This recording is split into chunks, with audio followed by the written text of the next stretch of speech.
Galera, então vamos lá. Falei com vocês aí bonitinho que a gente já viu as funções sintáticas das palavras. Inclusive a gente vai rever, tá? A gente vai passar. A gente já viu tipo de sujeito, tipo de predicado. A gente já viu função de que e de si, que cai muito. A gente já viu as questões todas relacionadas às conjunções e tudo mais. Mas a gente ainda vai retomar tudo isso, prometo. Beleza? Aí a gente viu na aula passada sobre sinônimo, tá? Aí a gente viu semântica, na verdade, sinônimo, homônimo, parônimo, antônimo, e falamos também de polissemia.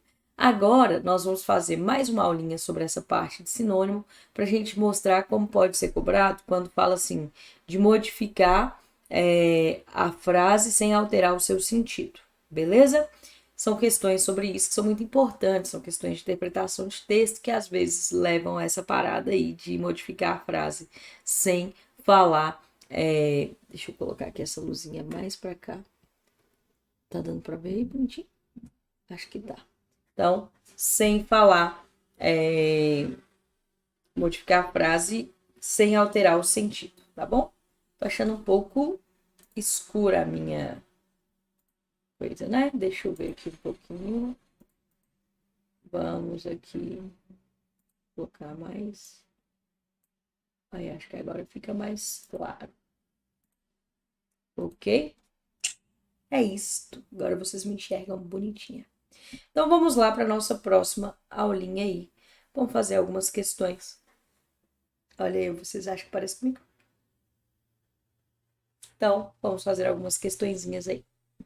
Vou sumir para que vocês possam enxergar. Essa questão é uma questão bem grande, bem grande. Mas vamos lá. Força, força, força. Todas as alternativas a seguir trazem alterados trechos, tá bom? Do editorial Profissionais Domésticos. Assinale a alternativa cuja modificação provocou sentido diferente daquele original. Então aqui não está perguntando qual que não provocou, está perguntando qual provocou. Então vamos lá. A igualdade de direitos para os empregados domésticos ainda não recebeu reconhecimento integral na legislação brasileira, mas chegou perto disso com a regulamentação pelo Congresso da Emenda Nacional número 72 de 2013. Faltou pouco para essa categoria receber equiparação completa de todos os outros trabalhadores do país. Aí, olha lá, a igualdade de direitos para os empregados domésticos ainda não recebeu reconhecimento integral na legislação brasileira, mas chegou perto disso com a regulamentação pelo Congresso da Emenda Nacional, da Emenda Constitucional, pois faltou pouco para essa categoria receber equiparação completa com todos os trabalhadores do país. Então, vocês viram aí que a única coisa que foi colocada foi esse pois. Aqui não tinha o pois e aqui tem, né? Mas olha só, quando eu falo bem assim, ela quase que equiparou. Então, quase chegou perto da igualdade. Por quê? Pois faltou pouco para ela receber equiparação completa. Então, nesse caso, a gente tem o quê? Uma ideia aí mesmo de causa, nessa parte faltou pouco, e de consequência. Então, o pois aí não modifica o sentido. O pois aí não modifica o sentido. Então, essa aqui não provoca alteração. Beleza? Beleza, Mar. Beleza. Então, vamos lá. Letra B. Não resta dúvida de que a distribuição de tais benefícios implica encarecer esse tipo de mão de obra. É o preço a pagar pela eliminação de uma iniquidade que manchava as relações laborais no Brasil. A consagração em lei de uma segunda classe, inferior em seus direitos de trabalhadores. Então, não resta dúvida de que a distribuição de tais benefícios implica encarecer esse tipo de mão de obra. Qual que é o preço? O preço é encarecer. Então, esse é o preço. ou seja, encarecer. Agora vamos ver lá. Não resta dúvida de que a distribuição de tais benefícios implica encarecer esse tipo de mão de obra. Esse é o preço. Esse aí, então, retoma encarecer esse tipo de mão de obra. Então, essa daí tá verdadeira também. Fechou? Verdadeiríssima, verdadeiríssima. Vamos lá. Letra C. Após um ano no emprego, domésticos farão jus a 30 dias de férias, com pagamento acrescido de 1/3 do salário mensal. Além disso, torna-se obrigatório que patrões recolham contribuição de 8% para a FGTS, um benefício do qual trabalhadores domésticos estavam anteriormente excluídos. Então, olha lá. Após um ano de emprego, domésticos farão jus a 30 dias de férias, com pagamento acrescido de 1/3 do salário mensal. Também se torna... então eu troquei o além disso pelo também. Lembra que eu falei com vocês que às vezes as questões de interpretação têm muito mais a ver com as conjunções? Então, além disso, dá uma ideia de soma. Também dá a ideia de soma. Então, os dois têm a mesma ideia. Daí, no caso, não modificou. Verdadeira. Agora vamos para nossa... Opa! A gente já sabe que é a D, porque as outras estavam certas. Mas vamos ver por que a D está errada. Quando houver justa causa para o desligamento, o valor acumulado retornará ao empregador. Há quem veja aí um estímulo para simular a justificação, mas parece improvável que patrões se arrisquem a perder ações na Justiça do Trabalho e com isso tenham que arcar com os custos do processo.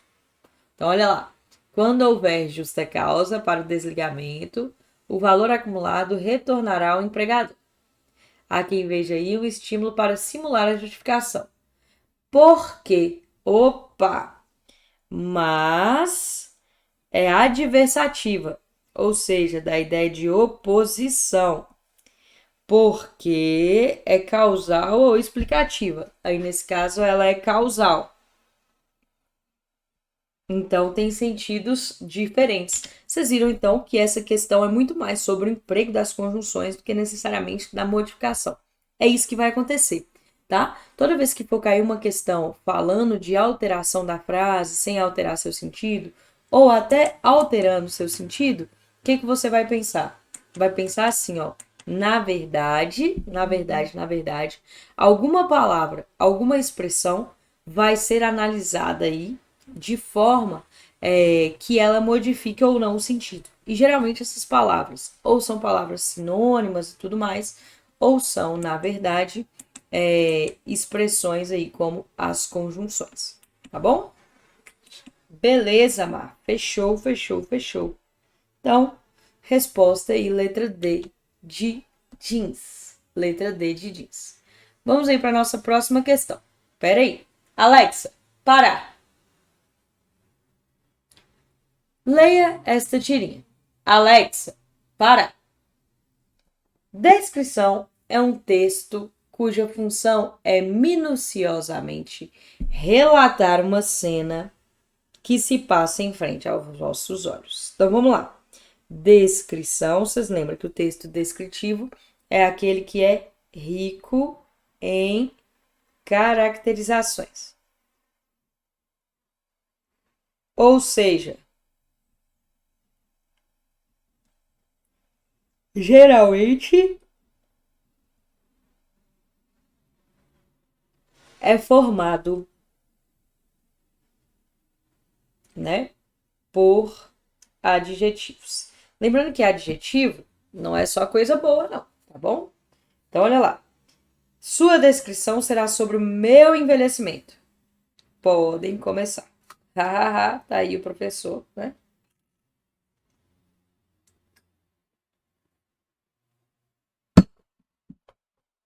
E aí você tem que tomar muito cuidado como você vai descrever o envelhecimento do seu professor.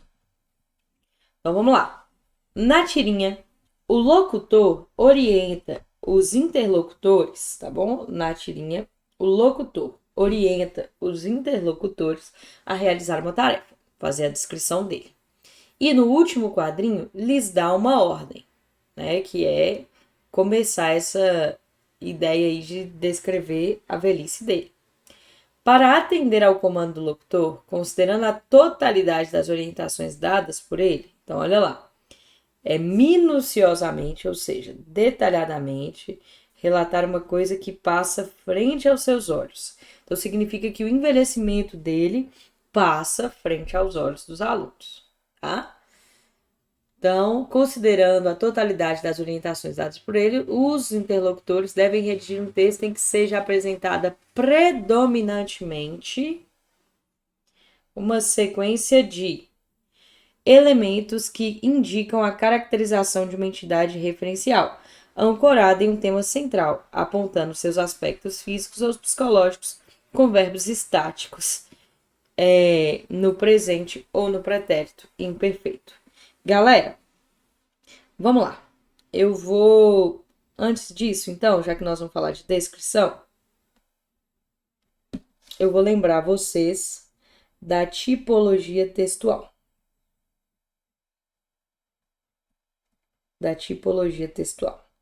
Existe o texto narrativo. Texto narrativo, tá? Conta uma história. Ele tem 5 elementos obrigatórios: narrador,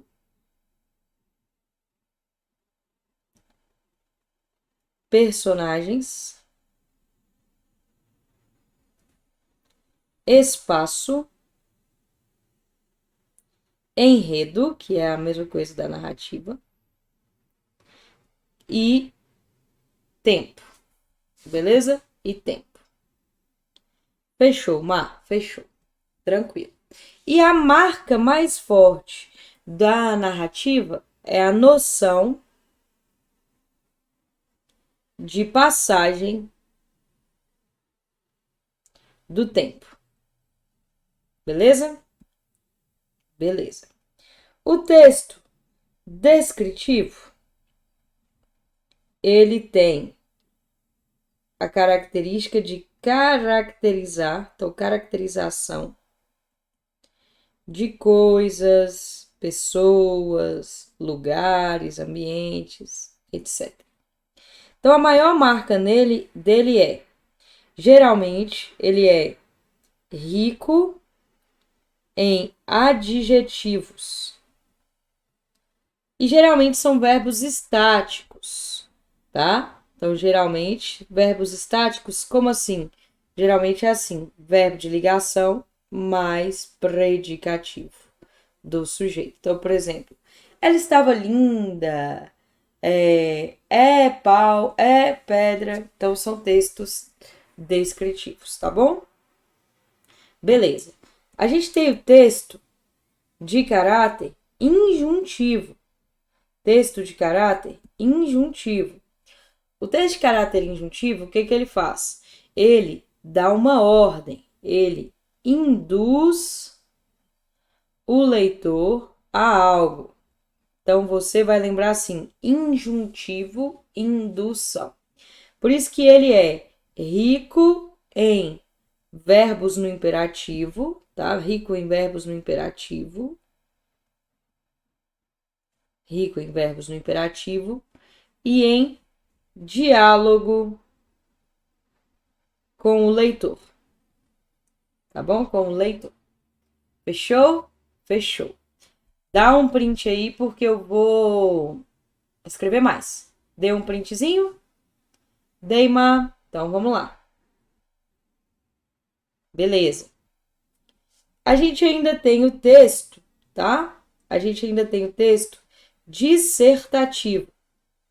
Texto dissertativo consiste em defender uma opinião. Ele geralmente tem argumentos e ele geralmente é formado de introdução, onde ele apresenta a tese, desenvolvimento, que é onde ele desenvolvimento, e conclusão, que é geralmente onde ele termina a sua ideia. Beleza?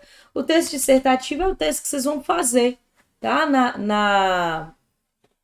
Na prova, se você for do CFO, é o texto que você vai fazer na prova. Fechou? Fechou, Mar? Show, show, show. Beleza, então, agora vamos para o nosso aí último tipo de texto, que é o texto, tá bom? Informativo, que é chamado também de expositivo.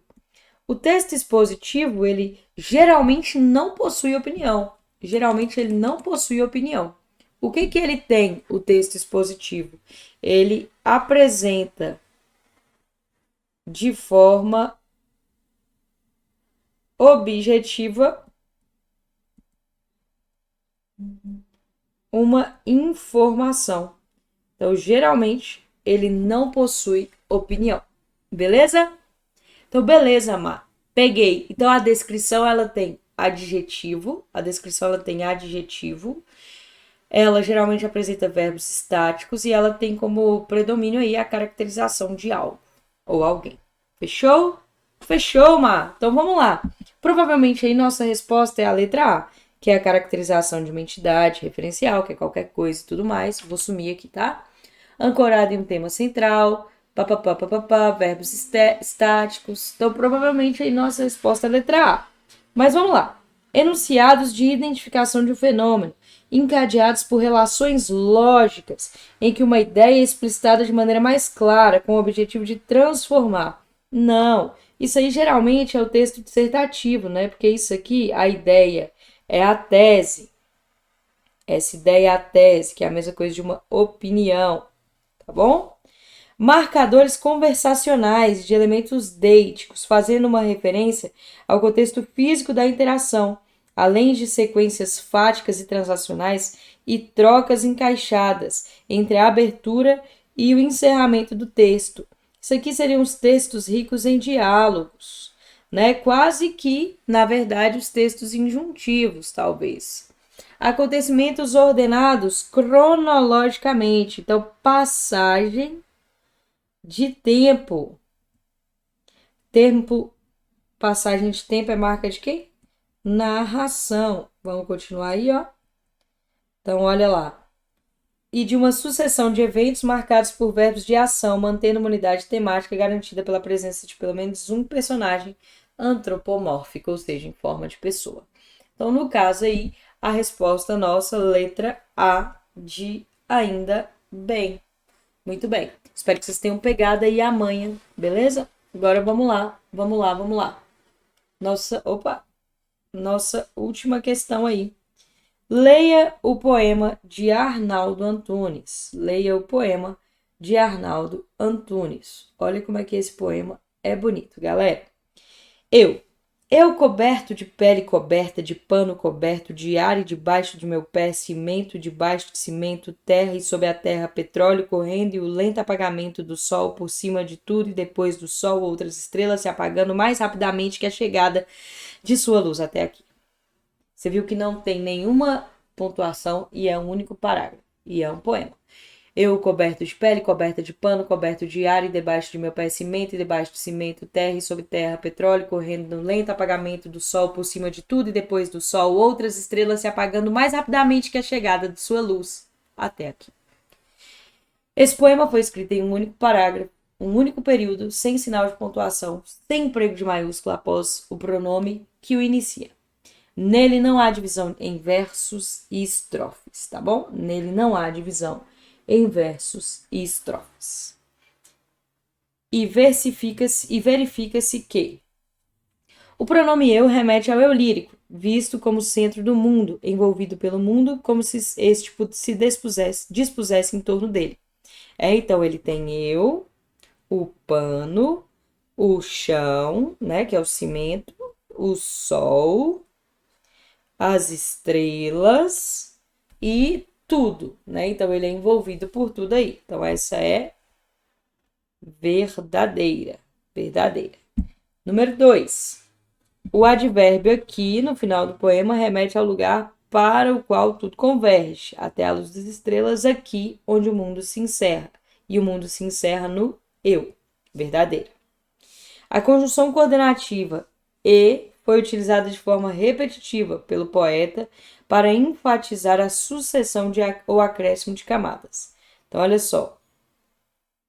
Eu coberto de pele, coberta de pano e coberto de ar, e debaixo do meu pé, e debaixo, né? E para parará, e para parará, e para parará, parará, parará.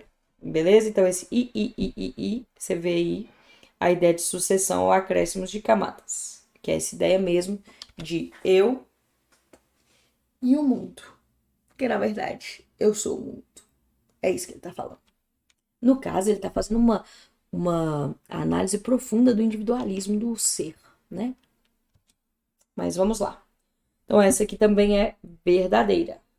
A gente já pode aí tirar a B e a C, né? Vamos ficar entre a A e a D. Aí vamos olhar simplesmente qual dessas poderiam ser. O sentimento de solidão e as sensações de pequenez do eu lírico podem ser inferidos pelo modo como ele expressa suas emoções em relação ao seu ser e estar no mundo. Sim, né? Por quê? Olha lá, quando ele fala assim, debaixo de mim o cimento, terra, e o petróleo correndo lento, apagamento do sol. Se apaga o sol, apaga a vida, apaga o calor, apaga tudo aquilo que move, né, os planetas lá do sistema solar. Então, quando ele fala assim que apaga o sol, você pode pegar essa como verdadeira. Portanto, nossa resposta aí, tá? Olha aí bonitinho. Letra A de ainda bem. Galera, espero que vocês tenham pegado aí a manha e que vocês entendam essa parte de tipologia. Eu sei que essa parte de interpretação ela é um pouco chata de estudar, mas eu queria que vocês ficassem focados porque ela cai muito. Então, o que vocês vão fazer primeiro? Primeiro, lê o enunciado do texto. Li o enunciado do texto, aí eu leio as alternativas. Vejo se essa questão é básica, ou seja, se eu consigo resolver sem responder, né, sem ter que ler o texto. Por exemplo, aqui nessa daqui, ó, você ia simplesmente saber que ele está falando da descrição, você não precisava ler, só lia a descrição ali. E aí você já ia saber a resposta, porque você sabendo o que é descrição, você poderia responder essa questão. Beleza? Então a questão básica é aquela que você não precisa ler o texto. Então você vai ler primeiro o enunciado e depois as alternativas. Depois de você ler o enunciado e a alternativa é que você lê o texto e aí você já lê o texto procurando as suas respostas. Beleza? Beleza, Mar. Então é isso.